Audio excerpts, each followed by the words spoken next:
ஒரு மனைவியை கட்டின உடனே 10 ஒரு 3 மாசம் 6 5 வருஷத்துக்கு ஆசை. அதுக்கப்புறம் அந்த பொண்ணை கட்டிக்கினா நல்லா இருக்குமே அப்படின்னு அங்க போன உடனே அவ கொடுக்குற கொச்சையில முதல் பொண்டாட்டியே நல்லா இருக்குது அப்படின்னு. இது வியாபாரம் மாதிரி. கணவன் மனைவி அப்படி இல்ல. கணவன் மனைவின்றது ஒருத்தர் மனசை ஒருத்தர் பரிமாறிக்கிறது.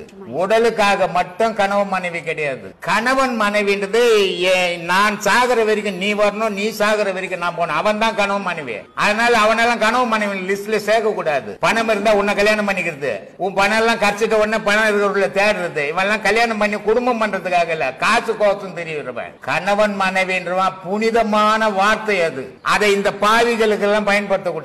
ஏன்னா கணவன் மனைவின்றதே ஒரு கடவுள் ஸ்தானம். அது கடவுள் சிவமும் சக்தியும் புணர்ந்தால் எப்படி உலகம் உற்பத்தி ஆச்சோ அது மாதிரி கணவன் மனைவி ஒருத்தரோட ஒருத்தர் அன்போட பரிமாறும் போது உலக உற்பத்தி ஆகும்.